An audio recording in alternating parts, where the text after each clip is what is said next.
भक्तशक्तिकम् नमो वेदान्तविद्याय कृष्णाय परमात्मने सर्वचैतन्यरूपाय चैतन्याय नमो नमः। हा कृष्ण करुणा सिंधु दीनबंधु जगतपते गोपीश गोपिकाकांत राधाकांत नमस्तुते। तप्तकांचन गौरांगी राधे वृंदावनेश्वरी विश्वभानुसुते देवी तं प्रणमामि हरिप्रिये। वृंदायै तुलसीदेव्यै प्रियायै केशवस्य च विष्णुभक्तिप्रदे देवी सत्यवत्यै नमो नमः। वंशाकल्पतरुभ्यश्च कृपासिन्धुभ्यैव च पतितानां पावनेभ्यो वैष्णवेभ्यो नमो नमः। जय जय श्री श्री गुरुपाद कृपाशीर्वाद प्रार्थना करे नदीय गुरुपाद पद्म नित्यलीला प्रविष्टं विष्णुपाद परमहंस अष्टोत्तरशतस्मात् भक्ति केवल औरलगी गोस्वामी महाराजेर श्रीचरण जुगले कृपाशीर्वाद प्रार्थना करे बर्तमान गौड़ीय मिशनेर सभापति आचार्य विष्णुपाद परमहंस अष्टोत्तरशतस्मात् भक्ति सुंदर सन्यासी गोस्वामी महाराज श्रीचरण कमले कृपाशीर्वाद प्रार्थना करे आज के आमरा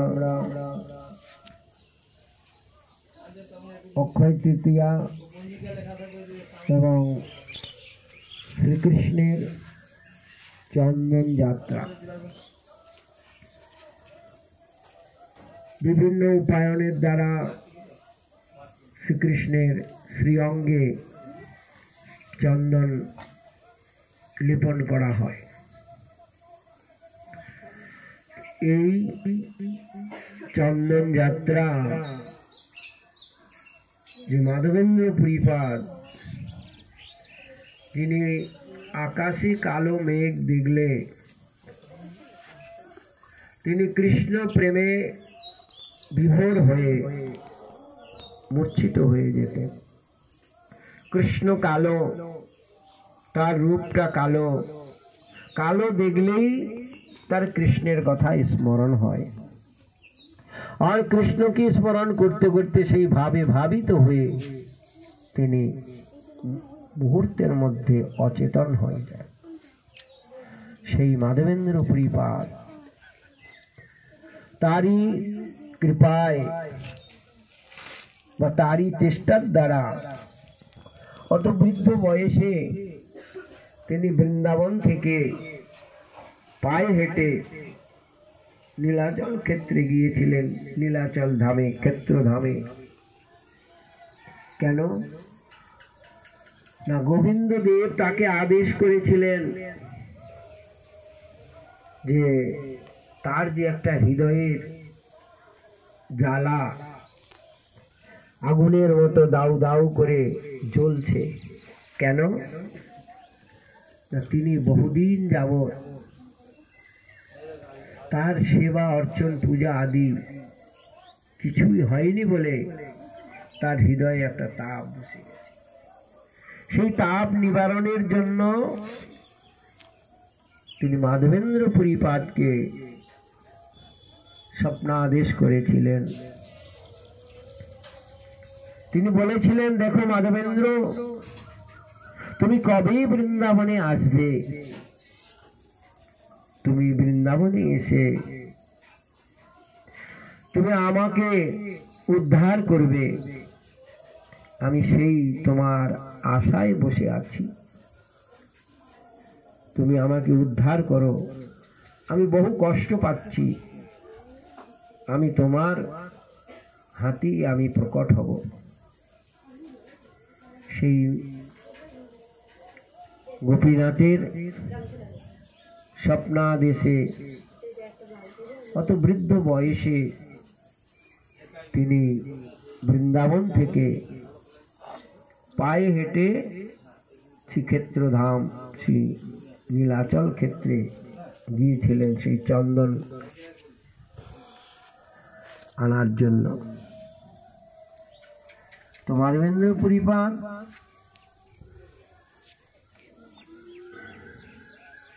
তিনি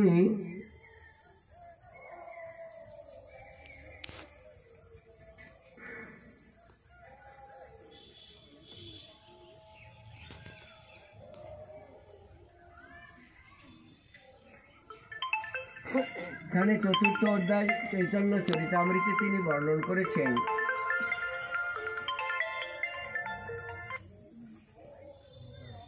যে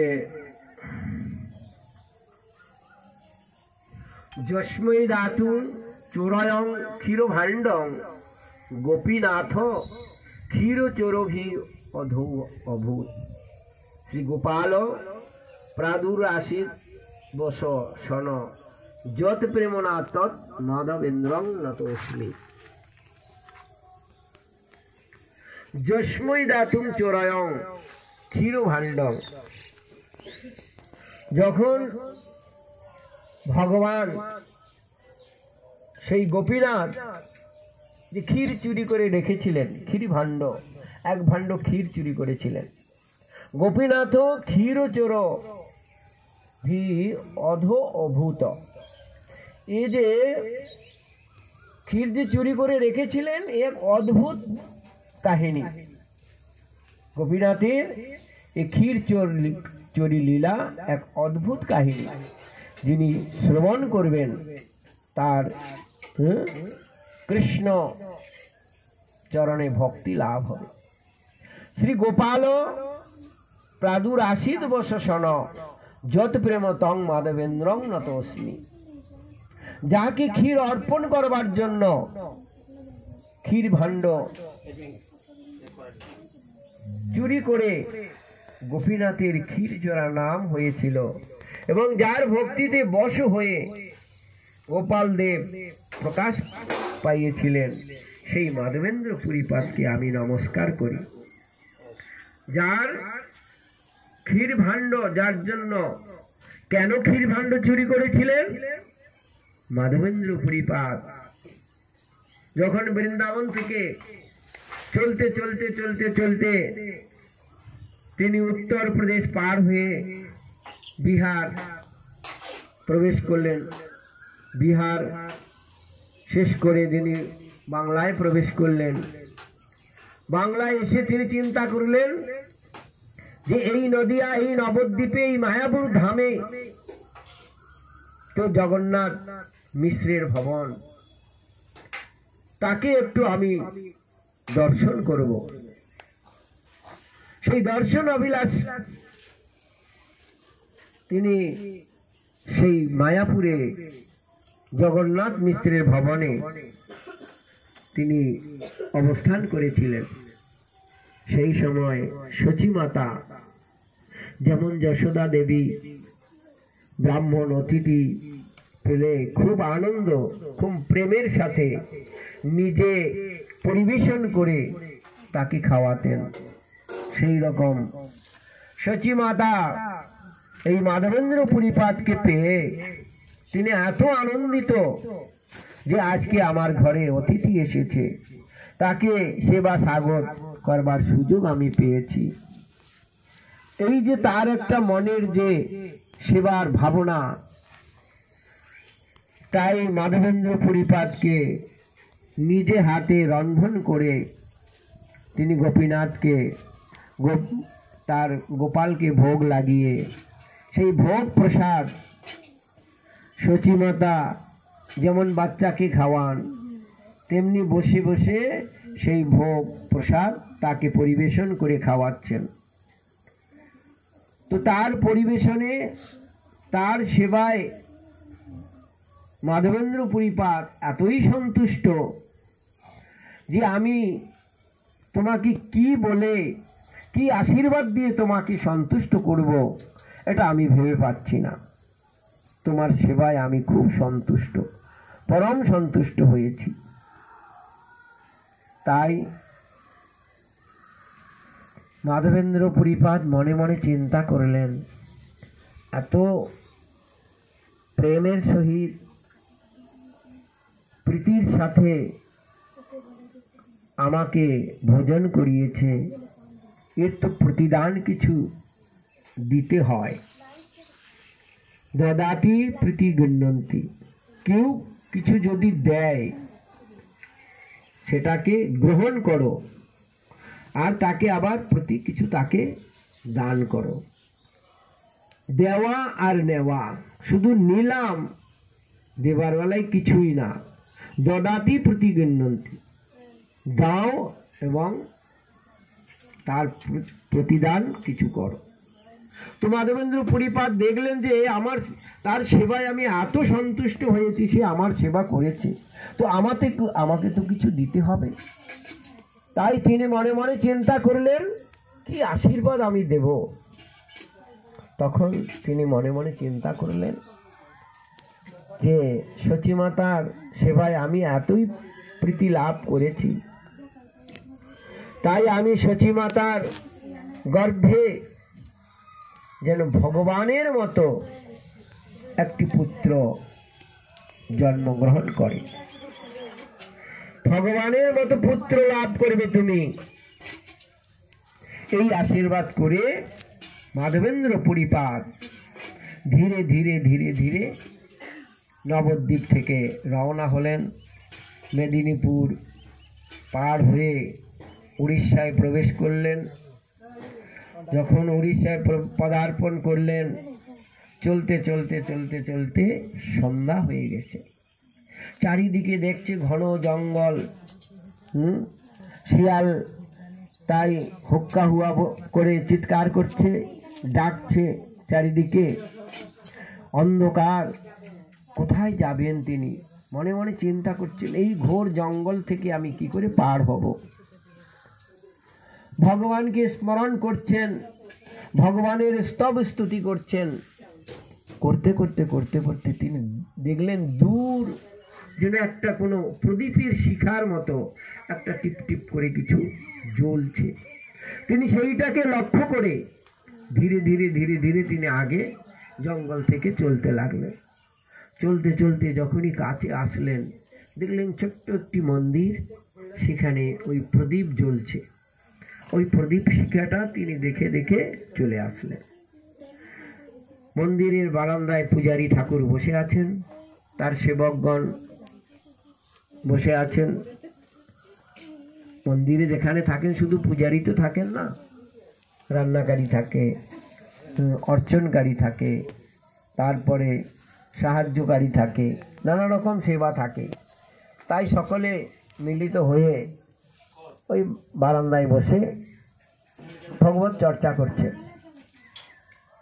ইতি অবসরে মাধবেন্দ্র পুরীপাদ সেখানে পৌঁছালেন। পৌঁছে গিয়ে সেখানে ভগবানকে সাষ্টাঙ্গ দণ্ডবত প্রণাম করলেন। দণ্ডবত প্রণাম করে পূজারীর সাথে কথোপকথন করতে লাগলেন। পূজারী ব্রাহ্মণ বললেন, আপনার এই ঠাকুরকে আপনি কি ভোগ লাগান? তিনি বললেন যে আমরা তো এই জঙ্গলের মধ্যে থাকি, এখানে শাক সবজি তেমন পাওয়া যায় না, তাই বিশেষ করে আমার গোপীনাথের 3 বেলা যে অমৃত কেলি ক্ষীর তৈরি করে, সেই অমৃত কেলি ক্ষীর তাকে ভোগ প্রদান করা হয়। 12 ভাণ্ড ক্ষীর, মাটির পাত্রে সেই ক্ষীর পূর্ণ করে তাকে ভোগ লাগানো হয়। যারা ভগবানের প্রীতির জন্য কিছু করেন, ভগবানের ইন্দ্রিয়ের সুখ বিধানের জন্য কিছু করেন, যারা সবসময় ভগবানের ইন্দ্রিয়ের সুখ দিতে চান, তারা যদি কিছু শোনেন তো তাদের ভিতরে একটা লালসা উৎপন্ন হয় যে আহা কি সুন্দর যিনি সে বস্তুর কথা বলছেন, এই বস্তুটি যদি আমি আমার গোপালদেবকে ভোগ লাগাই, তাহলে আমার গোপালদেব খুব খুশি হবেন। তাই তিনি অমৃতকেলি ক্ষীর তার কথা শ্রবণ করে তার মনে একটু সেইটাকে আস্বাদন করার জন্য একটু লালসা হলো যে অমৃতকেলি ক্ষীর কত সুন্দর নাম, অমৃত, সেইটা যদি আমি একবার আস্বাদন করতে পারতাম তো আমার গোপালদেবের তো কোনো গাইয়ের অভাব নাই, বহু গাই আছে। প্রতিদিন আমি তাকে দুধটাকে জ্বালিয়ে জ্বালিয়ে ঘন করে আমি সেই রকম ক্ষীর বানিয়ে আমি প্রতিদিন তাকে ভোগ লাগাবো, আমার গোপাল খুব খুশি হবে।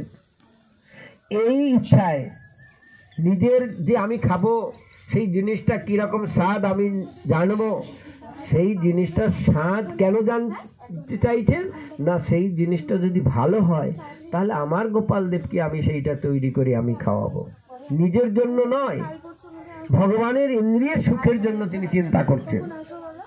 হঠাৎ তার মনে পড়লো, আরে এখন তো সন্ধ্যাবেলা, ভগবানের আরতি পূজা, সন্ধ্যা আরতি হয়নি, ভগবানের ভোগ লাগেনি, আর সেই ভোগের বস্তুটাকে আমি আস্বাদন করার জন্য আমি